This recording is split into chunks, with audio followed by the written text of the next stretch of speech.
Hey guys, in today's podcast we have two very, very special people, two of the biggest people in the SMMA community, two people who've helped thousands of people grow their agency. We're very pleased to present Thomas Gonnet and Arturo Duarte. For the people who don't know you, just give a quick introduction, what you do, and what you aspire to be. Right, so I've been running my agency for about 8 months, and what I mainly do is help lawyers with VA recruitment, and I also run a consulting program for agencies. Yeah, and I have a med spa agency, also have a channel. You guys might have seen me all over YouTube. Top Go high level affiliate as well. And when did you guys actually start making money? Since I know that you had a YouTube channel in the past, and when did you start that?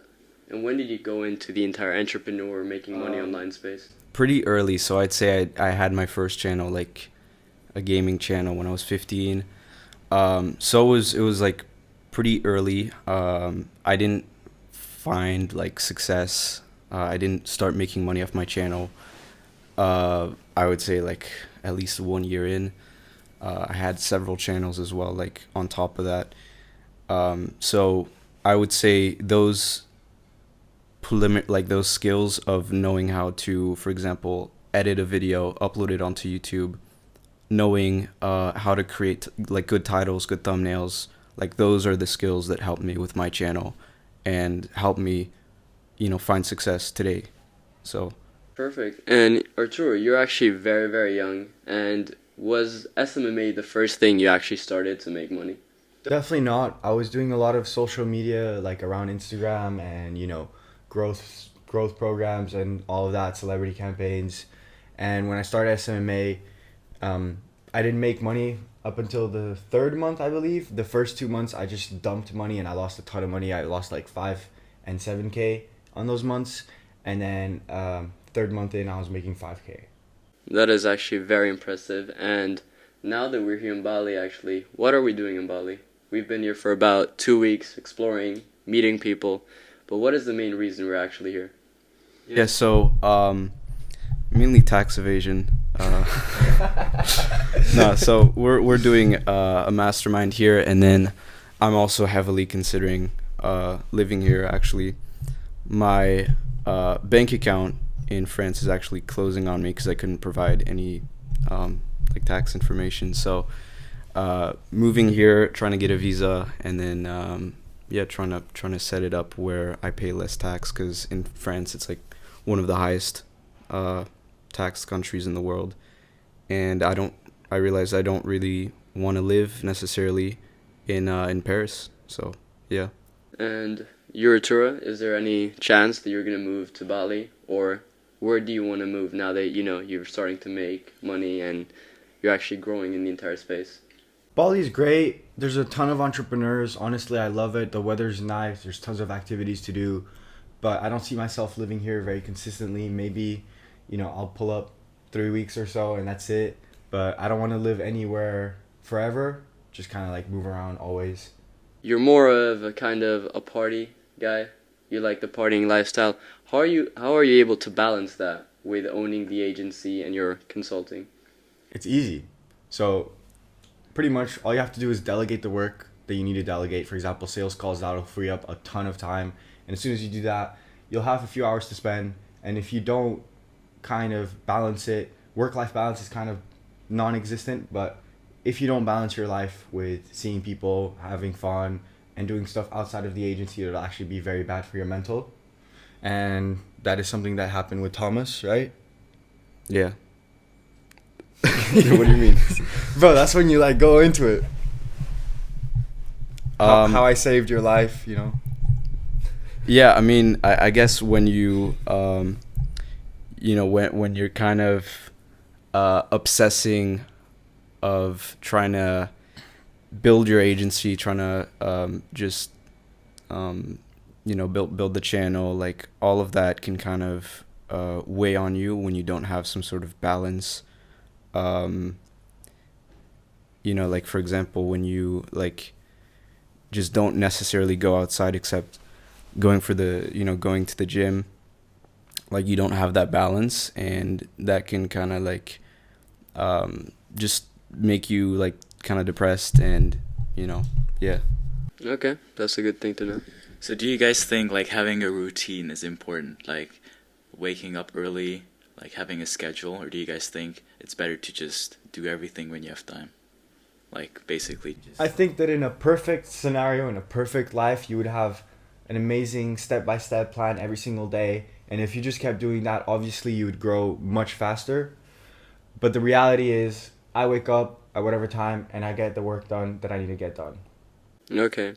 And when you guys started, did your guys' parents support you? Because that's something a lot of entrepreneurs struggle with when they try to build their agency, when they try to build something for themselves. They're scared of leaving their 9 to 5, maybe dropping out of university like you did, Thomas. What do you guys say on that? When I dropped out, it was kind of like an impulsive decision. I didn't really have like a business plan or anything like that.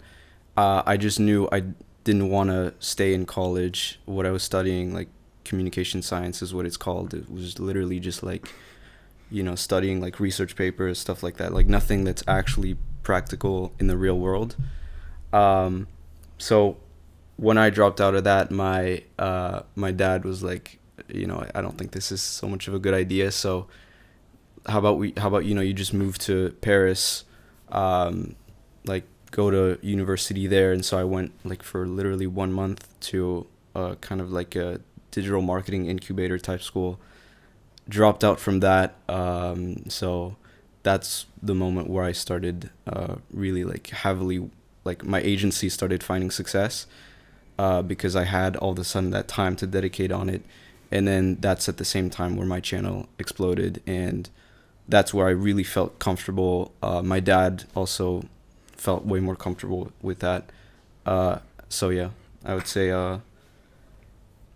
yeah, I mean, obviously your parents are going to be scared for you initially, but if you really trust yourself and you keep pushing through it, they're going to be proud of you, and that's a much better feeling, ultimately. It is. So before you dropped out, were you like 100% sure that you're gonna make this work? Like, did you know that this is the path you're gonna take, and like, were you confident in yourself that you can make this happen? Yeah, I kind of had a plan with the channel. I kind of knew my skills with having previous channels in the past, so I would say, yeah, I was confident in myself. I just didn't want to disappoint my parents at the same time. Yeah. And you, Arturo, do you have a similar story to that? Or, because I actually know you didn't go to university and you just started straight after you finished high school. Yeah, so I mean, everybody in my family was always like, you have to go to university. It's kind of a must. Like, what are you going to do if you don't? My parents, luckily, were very supportive of what I was trying to do. So I was lucky on that side. I know a lot of people don't have parents that really support the entrepreneurship kind of side of things. But I always told them, yes, of course I'm going to go to university. Obviously, that was a complete lie. As soon as I finished high school, I was like completely grinding all day, every day until I found some success. And then, same as Thomas, people started, calming down. They were like, okay, this might work. I still get comments like, this isn't long term, this won't work out. But at the end of the day, even if it doesn't work out, I've already developed the skills in order to build something else in the future. So, I'll be fine. And why did you guys become entrepreneurs? Is it something you guys have always wanted to do? You guys always wanted to have a different life from a 9 to 5? Or was it just because you wanted to build something better for your life? Yeah, I think most entrepreneurs are like, the number one toxic trait, like quote unquote toxic trait, is that they think they're just inherently better than everyone else. Like, I think me and Arturo definitely like think that way. I'm pretty humble, honestly. No, you're pretty arrogant. But yeah, I'd say like, it's probably something that's like ingrained in you from a young age, of like either people telling you you're special, or at the same time people like bullying you, like whatever it is for you, like individually. I think that's what it is. Okay, so what do you think made you guys stand out in that way? Like, what was the main thing that made you stand out from other people? I would say for me, you mean from like like everyone else, basically. Like, Why do what you was think- different about you? From just a success standpoint. Why do you think you succeeded and someone else didn't? What made you stand out in that sense? Well, for me, I know it's just the transparency. I see it on my comments all the time. People saying I'm very transparent, which I agree. Like, you take my first video, it's literally just me in my room, cold calling at 10 p.m. and it's just so raw, so like, authentic. People really connect with that, especially when I knew SMMA as like this kind of fake world where people were just promoting the lifestyle instead of really what it takes. And how many hours were you guys working a day to actually grow your agency? Because I feel like a lot of entrepreneurs or a lot of agency owners, they work 4 hours a day and then they actually think they deserve to start making 10, 30K a month. How hard was it actually for you guys to get your start? And how long were you guys grinding to actually see results with your agency? Honestly, to everyone who says like you need to work 12 hours a day, I had that, and you eventually will burn out. I've met so many people that just collapse, and it's very, very temporary. And it's also inefficient, because if you're at this low level and you have no time because you're just working all the time, how are you going to like scale up, So you're better off honestly just being consistent and working a set amount of hours per day, every day, rather than 12 hours, 12 hours, 12 hours, and then you die. Okay, so why did you guys start SMMA? Why didn't you start something else? Like, why do you think SMMA is the best business model? I think it's the best business model because you have all the skills you need if you want to later on in life build any other business, like sales, marketing, running ads, and then service delivery, like actually managing a team. So you have all the different facets of running any type of business there. And it's also a longer term play. So like you look at dropshipping, for example, and it's just like you spend so much time trying to find a product, and then when you have that winning product, it's like 1 month, like 2 months of success max. And that's just not in business. You always want to think long term, and you always want to build something sustainable, because that's like any business that you build has to be long term by default, or else you just get fucked by your competition. So Actually, there you told me something, and now that we were just working, you told me that you have this thing that is like a 5-year plan, where you think very long term, and you always think for your business for 5-year long term thing. Why do you do that, and why is it specifically 5 years? 5 years, some people do 10 years. Like, I think 5 years is good because you have, like most people think, okay, I'm going to build the agency, but like once you build the agency, what's next? Like you hit 10K a month, like you're going to be happy in that moment, but then like 3 months later, you're going to be like, okay, like what's next? So I think when you think in 5-year, 10-year increments,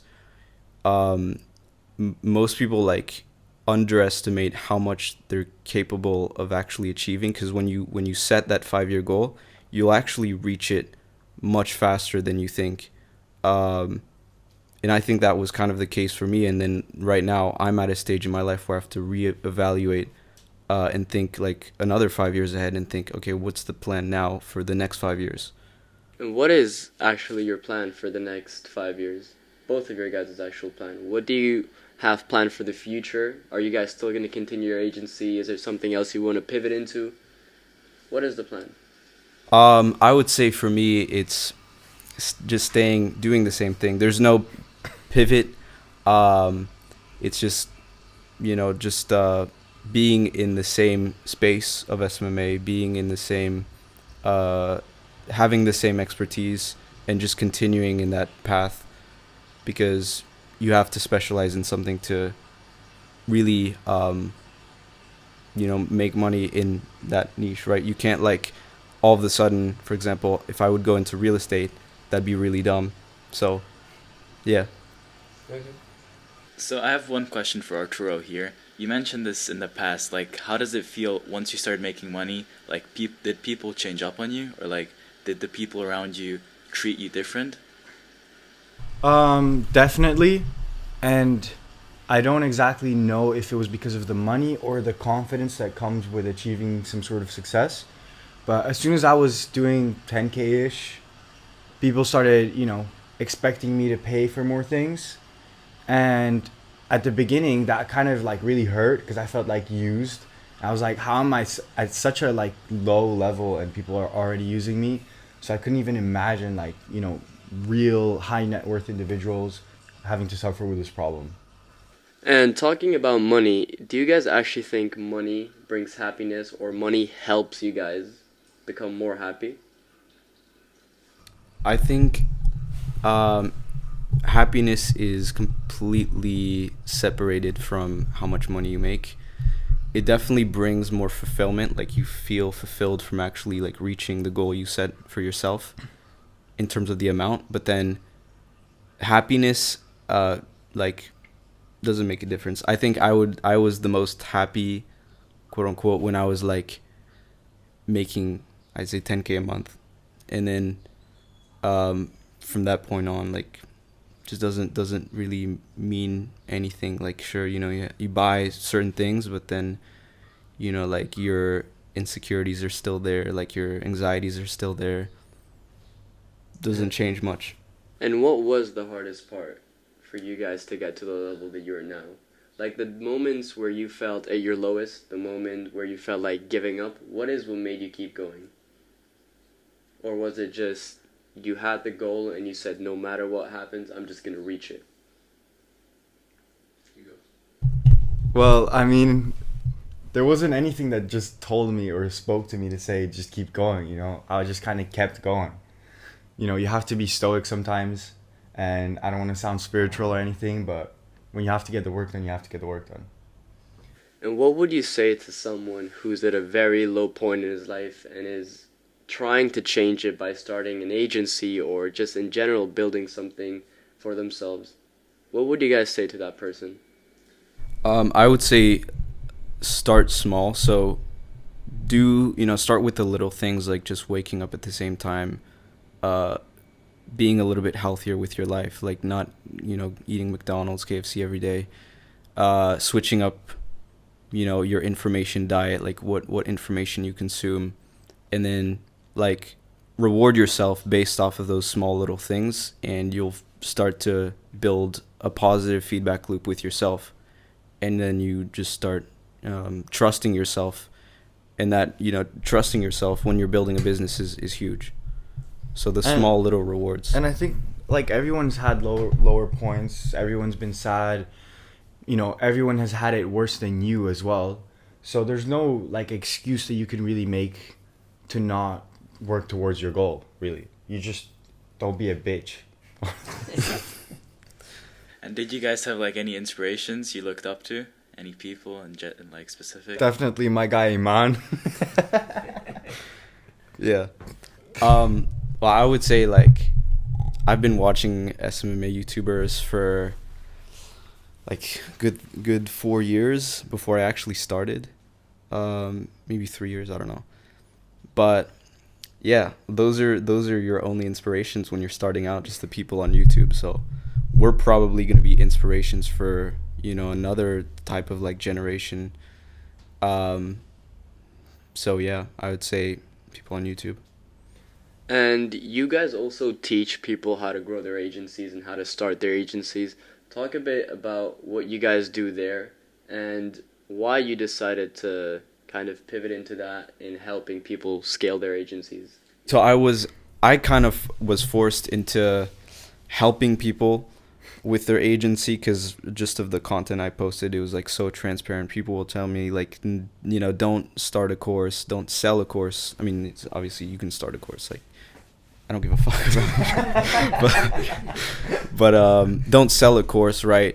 And I thought that was like, that's true. People don't necessarily want the information. They want the help of someone that's like higher up in where they want to go. The implementation, the guidance from that person. Yeah, so they want that person to help them individually, like give them feedback specifically on what they want, and then at the same time give them the resources, which is something we're building with Arturo, and that we're not going to talk about it for now, but something very big. And I know you guys invested a lot of your guys' money back into courses. How important do you think programs are and courses are, even when you're your guys' level? Why do you think it's really important to always keep finding people that are doing better than you and learn from them? Actually, we'd never paid for like programs or courses. If you network correctly, like you'll get them for free, and as well as meeting the actual person who created the program. So yeah, and most of the good content, you don't necessarily have to pay for it, because at the end of the day, you're just paying for information, and that's like, if you pay, let's say $9,000 for a program and it's just a series of videos, like you'll realize, oh shit, I actually, like, most of it is just taking action. So taking action, reflecting on that action, and then learning, just having the knowledge there for you to take action again, and then just, continuing the cycle. Is what ultimately is what gonna, build your business. And like you said, a lot of people know you guys on YouTube. You guys have quite a big following on YouTube, and people want to know this question. How much are you guys making a month through everything that you guys are doing? If you guys can go into that. Yeah, so right now around 80,000 a month. So I've reached millionaire status. I don't know if it's gonna go down. If it's obviously just gonna, in my opinion, keep going up. But that's for me it was quite an achievement, especially because when I first started my channel, I put like a post, like a community tab post saying like, this is gonna be a new personal channel for me, and you're gonna witness my journey going from zero to a millionaire by the age of 21. And right now I'm 21.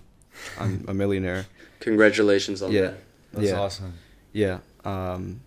It's pretty crazy. When I looked back at that post, I was like, oh wow, like I actually just achieved it. So yeah. And what did you feel when you achieved it? What was the feeling that you remember having? About 30 seconds of smiling. Yeah. Back to work. Exactly, that's what it is. Like, you're just like, okay, like that's I did set it out for myself. I reached the goal. Back to work. Okay, so you just always keep going for the next stone, the next milestone, your next goal. Yeah. And how about you, Arturo? So my best month was in January, was 25K, just a little over that. This month I'll definitely do more, but I haven't really tracked anything, but probably a little over 30. Okay. And now that you're going to hit that level, what is your next goal?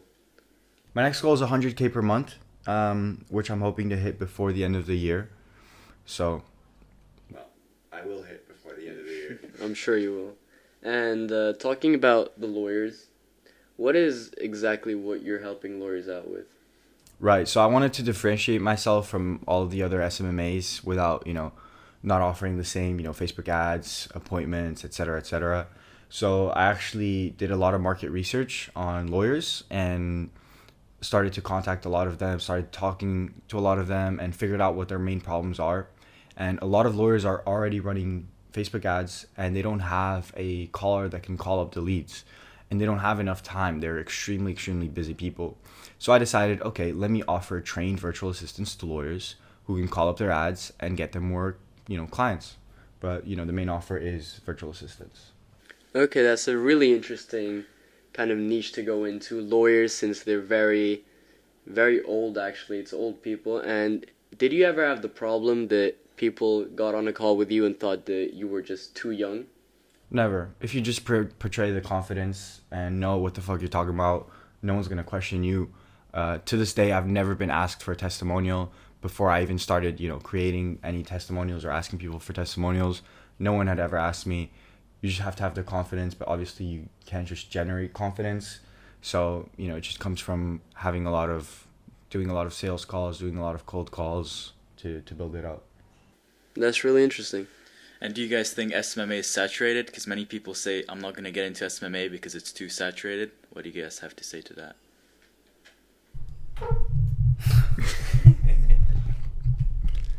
I would say no, except it's saturated only if you go in a specific niche with a specific offer. So, for example, if you go right now, the most saturated thing is, like guaranteeing 20 appointments a month for med spas. A few years ago, it was like, generating a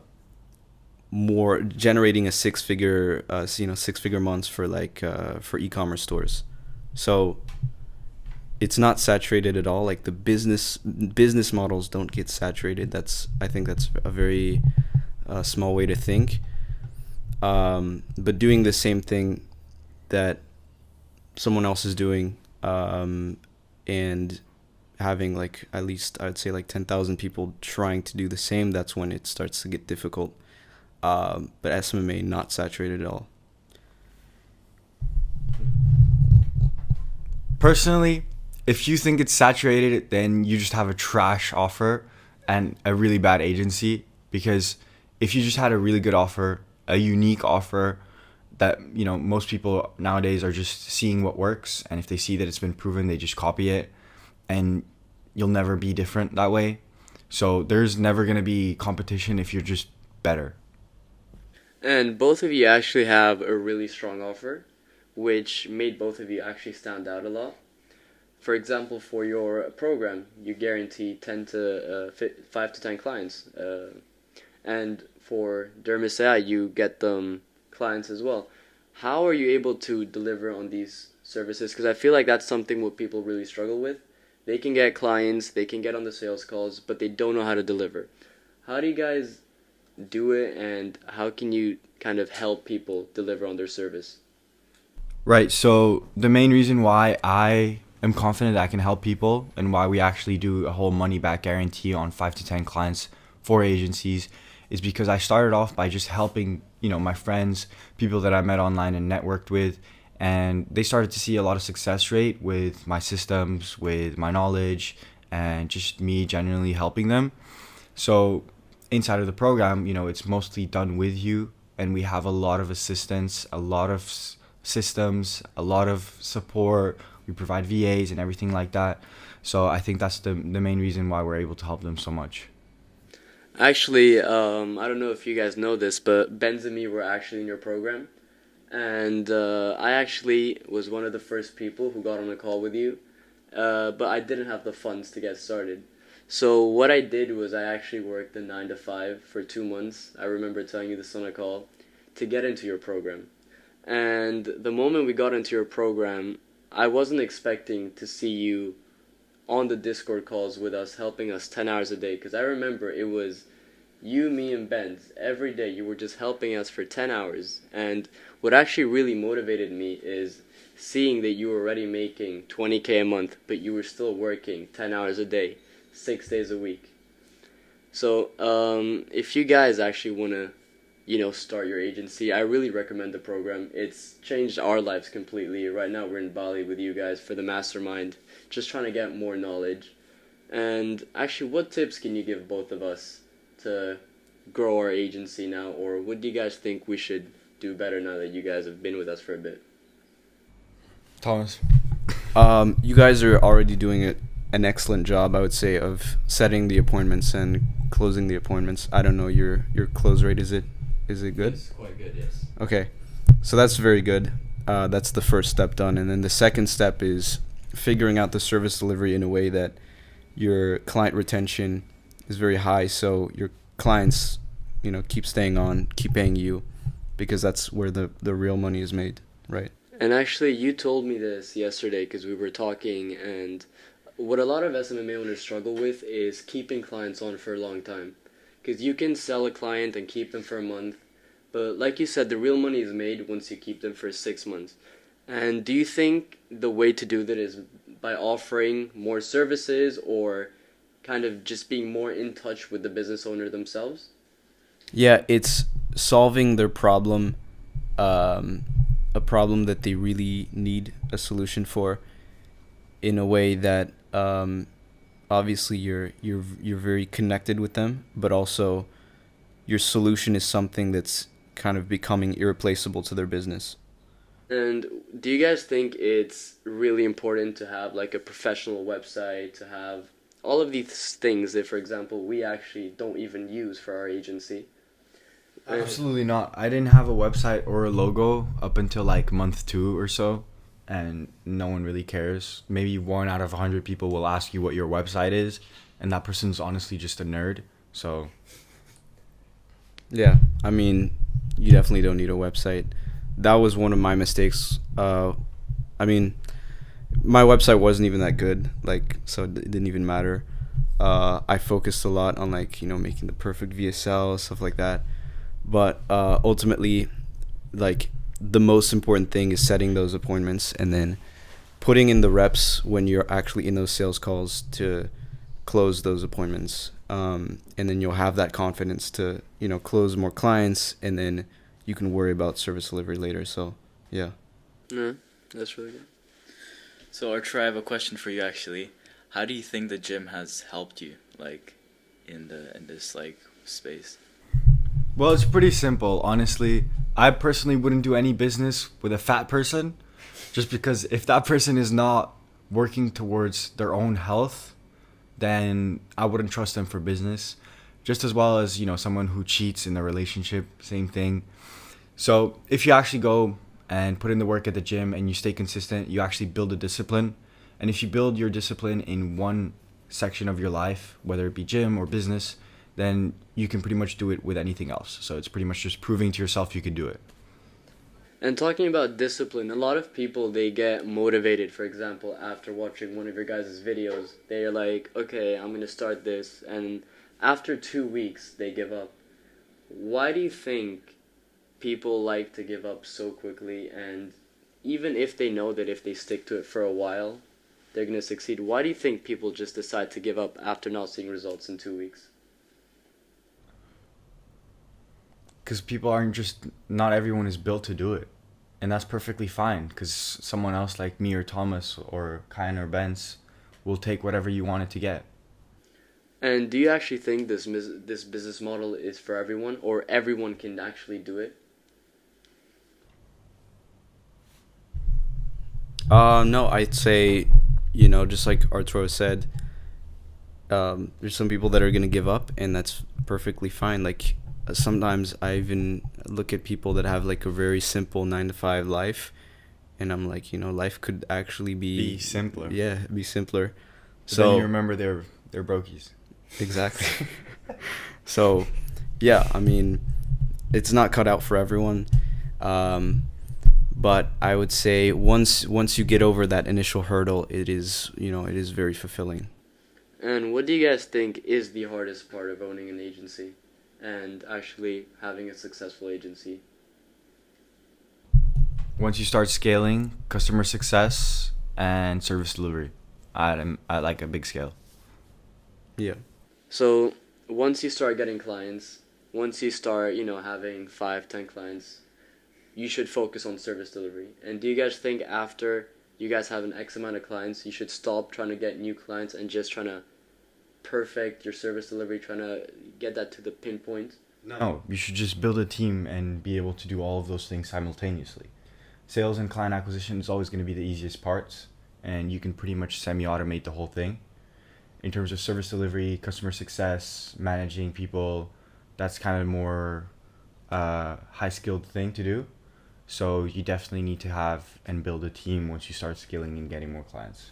And I know you actually use a lot of VAs. You're really famous for that. There's one of your videos that really blew up on how to hire like the best VAs without spending a lot of time. I think you got on a call with 50 of them, and you got a full list of the people who actually started working for you. So how much did actually getting virtual assistants help you in your business? A lot. Just small, tedious things like I didn't have the time to do this much outreach, right? I could only do so many DMs a day, and I could only do like 50 to 100 a day before I got bored. So I just hired someone to take over, right? And now we're doing 1,000 to 2,000 DMs every single day consistently. That books us calls every day. And yeah, honestly, everybody needs a team members. Okay. And do you guys think having a personal brand is important? Oof, Thomas. Yeah, I think it's everything. I mean, really depends what you're trying to build. If you're just trying to build an agency, like, you don't really need a personal brand. But if you're trying to diversify away from, agency to, for example, start building programs or start, a community, then obviously the brand is going to be huge. I know a guy, for example, he's building he had, a pretty successful agency making $500,000 a month. And he's right now at the stage where he's, launching his channel. He's not making the best videos, but like he's it's just an excellent way for him to diversify, and he's going to reach more people. And when you reach more people, you have those different touch points and opportunities to pivot towards things. And speaking about a personal brand, from our experience from meeting with people, they tell me they don't want to start a personal brand because they're scared that one of their clients are going to find their videos and see that they're beginners.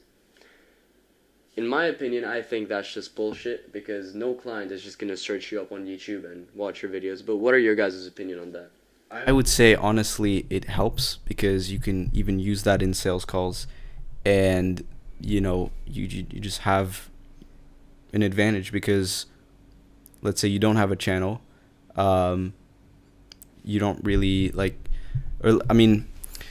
because I personally used it in sales calls, and it's really I don't know if it actually helped me close like more clients, but I can definitely notice how they start watching my videos, and they on the second onboarding call, for example, they're like they kind of talk about it, and so it sets you apart, I would say. Okay. Yeah. So, honestly, what we're doing right now is starting a personal brand, because what you guys have told us, it is by far the most important thing if you want to build something long term, and as well as it does help you when you get on sales calls, like you said. But a lot of people are shy to get on the camera and record a video. Were you shy, or were you nervous when you recorded that first video and you saw it blow up?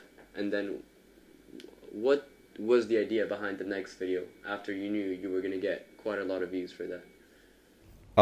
I didn't expect for it to blow up that much, but I just had a plan to do at least 10 videos and executed on that plan, and then from that point on, it just blew up. But I wasn't, I would say, necessarily shy to record in front of the camera. I just kind of had a plan, executed on it, and then it led me to where I am right now. And actually, one of your first videos is talking about Iman Gadzi's course. Yeah. What do you think of the entire agency guru space? Since you said before, everyone fakes it, they kind of just show the lifestyle. What is your opinion on it now that you're big in the space and you know a lot of people? Well, I would say it changed in the way that now people are providing way more value for free. So you see more and more even, beginner agencies that are finding some level of success. They're just straight up showcasing how they did specific things, so how they got their clients, etc. There's even more and more sales call recordings on YouTube than before. So, and do you think now someone can start and scale their agency completely just by watching YouTube videos? Yeah. Yeah, I'd say most of the information is already out there, so it's just all about the action again. So the people who don't scale, it's just because they don't take action, they're lazy, or they just think they deserve it without actually putting in the fucking work. 100%, yeah. Okay, so I actually have a question for you guys. So you guys are hosting a mastermind right here in Bali. Is this like a one-time thing, or are you guys planning to do more of these in the future? It was, we planned it for a while. right now, we're experimenting with it, and then we'll see later on if it is kind of something we want to keep doing. But yeah, just kind of an experiment right now. In other words, there'll be another one at the end of the year, guys. And actually, speaking on both of you, how did you guys actually meet? How did you guys get in contact? Because we saw the videos, everyone saw the vlog that you guys did in Paris, but how did you guys actually get to that point? So, I found Thomas on YouTube. He had like 800 subs or something, and I don't know. I just got a feeling that like this guy's gonna blow up. So, I messaged him on Instagram, and I was like, "Yo, like we should meet up or something like that." And he said, "Yeah, I'm from France," and it just so happened that I was going to Paris a few days later. So yeah, we met up, and yeah, now we've been traveling. And you actually said right now you don't want to live anywhere. You like to travel, you like to go out, you like, to experience the world. But is there, now that you're making that money and you know the lifestyle that comes with it, for example, a lot of people who make $10,000 a month, they move to Dubai, they start showing the lifestyle. Why haven't you done that yet? Because I just live the life I want to live. I don't live it for other people. If I feel like doing something or buying something, I'll do it. But it's never for the people, if you get what I mean. So it's all fulfillment for yourself?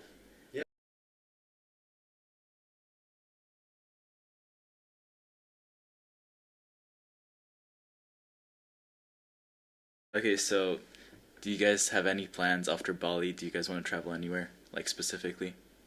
Company, etc. I'm only 21, so it's just navigating that, and then once I have that figured out, I'll be into traveling again. So in other words, me and Thomas are actually gonna go to Greece and Croatia. There's huge parties there, and we're definitely gonna go there. So after this, you guys are still gonna go fly around. Now that you guys worked so hard for it, you guys are gonna enjoy what you guys worked for? No, just keep. So after this, you guys are still gonna go fly around. Now that you guys worked so hard for it, you guys are gonna enjoy what you guys worked for? It's just amazing living with you guys here, just learning from both of you. Okay.